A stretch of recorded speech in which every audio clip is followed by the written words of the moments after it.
صرف میٹرک تک پہنچنے میں ہم 10 بار امتحان دیتے ہیں، تو یہ کیسے ممکن ہے کہ اللہ سبحانہ تعالیٰ نے ہمیں جنتوں میں داخل کرنا ہے اور اللہ ہمارا امتحان نہ لے۔ لیکن یہ ہوا کہ جو تنگی تکلیفیں پریشانی مجبوریاں آئیں، یہ جو اللہ کی راہ میں میں نے سیکریفائز کیا، اللہ نے اس سے کہیں زیادہ مجھے عطا فرمایا۔ یہ میں سمجھتا ہوں کہ یہ اللہ کا خاص فضل ہے۔ اللہ اکبر۔ اس لیے اللہ تعالیٰ کہتے ہیں نا وَمَن يَتَّقِ اللَّهَ يَجْعَل لَّهُ مَخْرَجًا وَمَن يَتَّقِ اللَّهَ يَرْزُقْهُ مِنْ حَيْثُ لَا يَحْتَسِبُ۔ جو تقویٰ پرہیزگاری اختیار کرتے ہیں اللہ اس کے لیے دروازے کھول دیتا ہے، رزق کے بھی اور تنگیوں سے بھی نکالتا ہے۔ اور ابتلاءات تو یہ زندگی کا ایک حصہ ہے، اس سے کوئی نہیں بچ سکتا۔ اگر اس سے کوئی بچ سکتے تو انبیاء بچتے، جو اللہ کے سب سے مقرب ترین بندے ہیں۔ اور اسی طرح حدیث میں ہے کہ اشد الناس بلاء الانبیاء ثم الامثل فالامثل، یعنی سب سے شدید ترین ابتلاءات میں جو مبتلا ہو وہ انبیاء ہوئے۔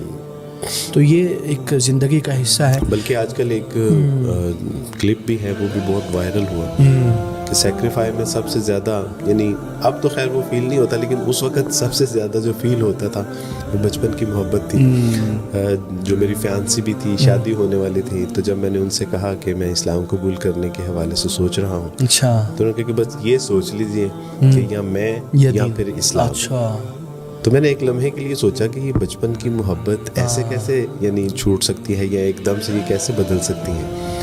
تو جب میں نے یہ فیصلہ کیا کہ نہیں میں اسلام قبول کروں گا، تو پیچھے مڑ کے دیکھا نہ وہ بچپن کی محبت تھی، نہ والدین تھے، نہ بہن بھائی تھے، نہ عزیزہ و اقربا تھے، لیکن آگے اللہ تھے، رسول اللہ تھی، کتاب اللہ تھی، اور امت کے بہترین لوگ تھے کہ جنہوں نے الحمدللہ دست شفقت بھی سر پہ رکھا۔ ماشاءاللہ۔ اور میں اسی لیے کہتا ہوں کہ جو اللہ کی راہ میں قربان کیا ہے، نہ صرف اللہ نے اس کو بڑھا چڑھا کر دیا، بلکہ بہتر سے بھی بہترین۔ الحمدللہ، اللہ کی نعمتیں بے شمار ہیں، نو ڈاؤٹ۔ اور آپ کے اس قصے سے ہم جو پیدائشی مسلمان ہیں، جو وراثتی مسلمان ہیں، ان کو اس نعمت کی قدر کرنی چاہیے۔ جی، کیونکہ اگر آپ دیکھیں نا، ہم لوگوں کو اللہ معاف کرے، بہت سے مسلمان کو قدر نہیں ہے اس اسلام کی جس میں وہ پیدا ہوئے، کیونکہ ہم ایک بلائنڈ فالوور ہیں۔ ہم نے ابھی تک اسلام کو صحیح طریقے سے سمجھا نہیں، تو اس کی قدر کیسے کریں گے؟ آپ وہ شخص ہیں نا جنہوں نے وہ تاریکیاں بھی دیکھی ہیں، اب اس اجالے میں آپ جی رہے ہیں جس کی آپ کو اب قدر ہو رہی ہے۔ تو اللہ ہمیں وہ قدر کرنے کی توفیق عطا فرمائے۔ اس کے بعد دیکھیں، اگر آپ دیکھیں، آپ بھی جب بچپن میں تھے یا